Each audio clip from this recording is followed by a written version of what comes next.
नमस्कार बच्चों।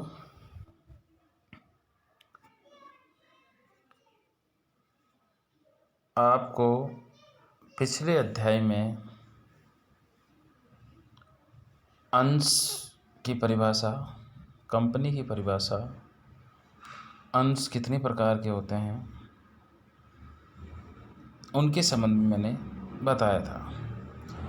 आज उस पिछले अध्याय से आगे यानी उसी अध्याय का पाठ है, उसमें हम आपको बताते हैं अधिमान अंश या पूर्वाधिकार अंश। मैंने बताया था अंश दो प्रकार के होते हैं, अधिमान या पूर्वाधिकार अंश यानी इंग्लिश में प्रेफरेंस शेयर कहते हैं, और दूसरा समता अंश जिसे इक्विटी शेयर कहते हैं। अब इस अधिमान अंश या पूर्वाधिकार अंश में हम इसकी परिभाषा पढ़ेंगे जो पैराग्राफ 1 में मैंने आपको यहाँ बताई है। वर्तमान जो कंपनी अधिनियम 2013 लागू है, उसके सेक्शन 43 के अनुसार अधिमान यानी पूर्वाधिकार अंशों से आशय ऐसे अंशों से हैं जिनके धारकों को, यानी धारक यानी जो उनके मालिक होते हैं, को एक पूर्व निश्चित दर से लाभांश प्राप्त करने का अधिकार होता है तथा कंपनी के समापन पर समता अंशधारियों से पहले पूंजी वापस प्राप्त करने का प्रथम अधिकार होता है। देखो, इस परिभाषा में जो मुख्य बात है वो आपको क्या ध्यान रखना है। आपसे अगर पूछ लिया जाए पूर्वाधिकार अंश की परिभाषा कंपनी अधिनियम 2013 के सेक्शन किस में दे रखी है, तो आपका आंसर होना चाहिए सेक्शन 43 में। और इन अंशधारियों को, जो पूर्वाधिकार अंशधारी है, इनको दो अधिकार होते हैं। पहला अधिकार, इनके जो भी धारक होते हैं यानी मालिक होते हैं, इन अंशों के जो स्वामी होते हैं, उनको पूर्व निश्चित दर से, यानी ये शेयर जब इशू किए जाते हैं उनके साथ ही डिविडेंड यानी लाभांश की रेट पहले ही निश्चित होती है कि भाई ये 12% लाभ दिया जाएगा, इन पे 10% दिया जाएगा, इन पे 8% दिया जाएगा, इन पे 5% दिया जाएगा। तो इनको एक पूर्व निश्चित दर से लाभांश प्राप्त करने का अधिकार होता है, पहली बात। और दूसरी बात यह है, दो ही अधिकार है इनको, एक निश्चित दर से लाभांश प्राप्त करने का अधिकार, किससे पूर्व, समता अंशधारियों से पूर्व। और कंपनी का अगर समापन होता है तो समता अंशधारियों से पहले पूंजी वापस प्राप्त करने का प्रथम अधिकार होता है। दो अधिकार हो गए, निश्चित दर से लाभांश प्राप्त करने का अधिकार, और नंबर 2 हो गया कंपनी के समापन पर पूंजी वापस प्राप्त करने का अधिकार। किससे पहले ये दोनों अधिकार है? समता अंशधारियों से पहले। लेकिन बच्चों ये ध्यान रखिए, समता अंशधारी ही कंपनी के वास्तविक स्वामी होते हैं। अब मैंने यहाँ अधिमान अंशों के जो महत्वपूर्ण प्रकार है उनका वर्णन किया है, जिनमें आज मैं इन 5 प्रकारों को बताऊंगा और फिर कल अगले जो अन्य प्रकार है उनको बताऊंगा, और समता अंश क्या होते हैं उनको बताऊंगा। अधिमान अंशों के महत्वपूर्ण प्रकार जो है, जो मैंने आपको पिछले 9 प्रकार बताए थे, उनमें से 5 प्रकार आपको स्क्रीन पे दिख रहे हैं। पहला है संचयी अधिमान अंश। इसकी परिभाषा है, संचयी अधिमान अंश जो है, इसकी परिभाषा इस प्रकार है, जब कंपनी किसी वर्ष लाभ अपर्याप्त होने पर लाभ देने में असमर्थ होती है तो इस प्रकार के अंशधारियों का लाभ संचित रहता है। जब भी पर्याप्त लाभ होंगे पहले संचित लाभांश दिया जाएगा।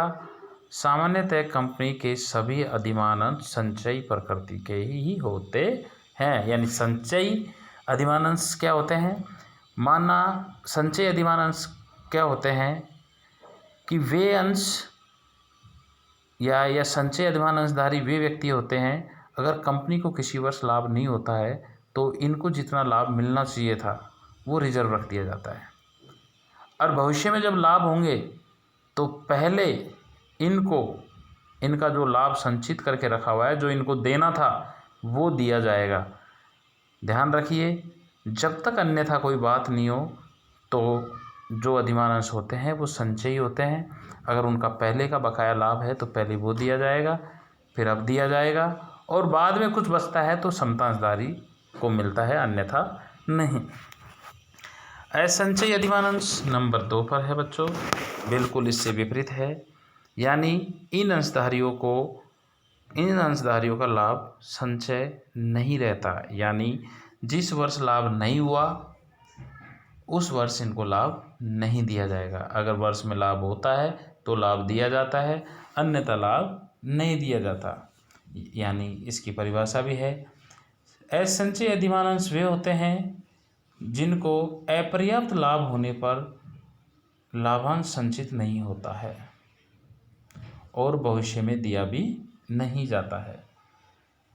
तो ये संचयी अधिमान अंश के बिल्कुल विपरीत है, क्योंकि संचयी अधिमान अंश में तो अगर लाभ नहीं हुआ है उस कंपनी को उस वर्ष, तो उनका लाभ जितना मिलना चाहिए था, लाभांश डिविडेंड उनको जितना मिलना चाहिए था वो पैसा रिजर्व में रख लिया जाता है। और जिस वर्ष लाभ होता है पहले जो रिजर्व में पैसा है वो संचयी को दिया जाएगा, उसके पश्चात वर्तमान दिया जाएगा। असंचयी बिल्कुल विपरीत है, जिस वर्ष लाभ नहीं हुआ तो लाभांश नहीं दिया जाता और भविष्य में भी वो जो बकाया है वो नहीं दिया जाता, यानी कोई बकाया पैसा नहीं रखा जाता। तीसरा है बच्चों अवशिष्ट भागी यानी सहभागी अधिमान अंश। इन अंशधारियों को निश्चित दर से लाभांश प्राप्त करने का पूर्वाधिकार होता है, परंतु इसके अतिरिक्त सामान्य समता अंशधारियों को लाभांश देने के पश्चात शेष बचे लाभों में भी भागीदारी बनने का अधिकार है। यानी अवशिष्ट भागी अधिमान अंशों को एक निश्चित दर से लाभ दे दिया, फिर कोई लाभांश दे दिया, और फिर कोई लाभ बचा उसमें से समता अंशधारियों को दे दिया, और फिर भी कोई हिस्सा बच जाता है तो शेष बचे लाभों में भी इनको हिस्सा दिया जाता है, इसलिए इनको अवशिष्ट भागी या सहभागी अधिमान अंश कहते हैं। मैं आपको इसको एग्जाम्पल से क्लियर कर देता हूँ। जैसे किसी कंपनी को एक वर्ष में 100 रुपये का लाभ हुआ, तो समता अंशधारी पूर्वाधिकार अंशधारियों को पहले जो निश्चित दर से लाभ देना था और इनका लाभांश जो बन रहा था वो 20 रुपये था, तो इनको 20 रुपये दे दिया। 20 रुपये देने के बाद में 80 रुपये लाभ बचा, तो समता अंशधारियों को हमने 30 रुपये और दे दिया। अब 20 रुपये इनको दे दिया, पहले इनका अधिकार था, फिर बचे 80 रुपये, 80 में से 30 उनको दे दिया समता अंशधारियों को, फिर बचे 50 रुपये।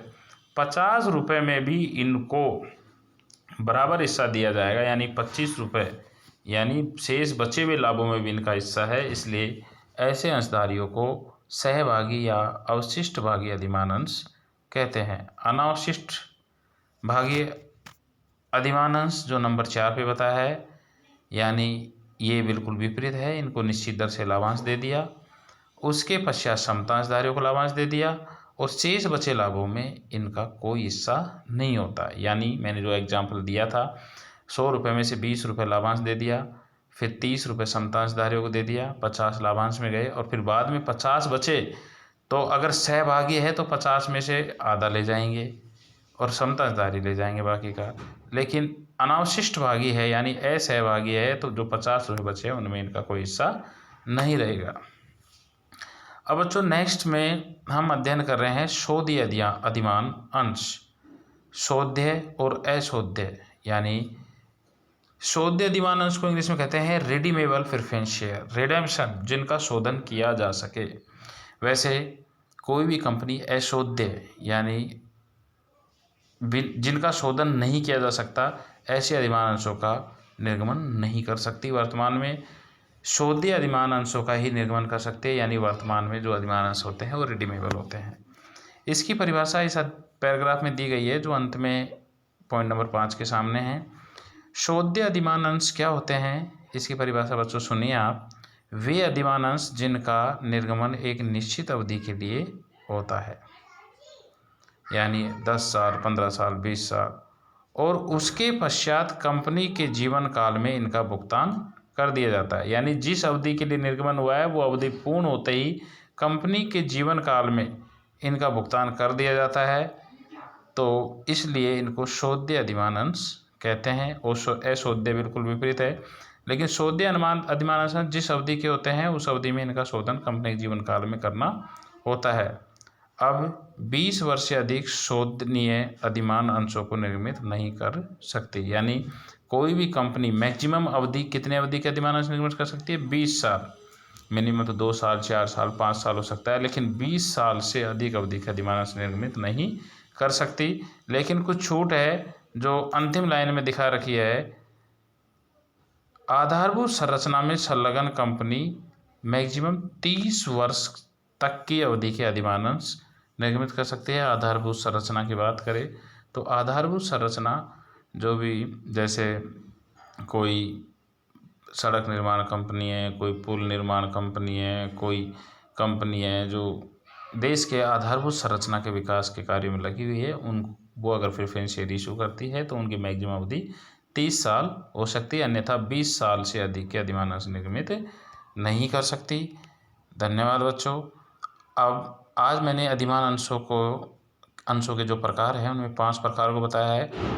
कल जो अगला अध्याय है उसमें आगे के अधिमान अंशों के प्रकार के बारे में अध्ययन करेंगे और समता अंशों के बारे में अध्ययन करेंगे।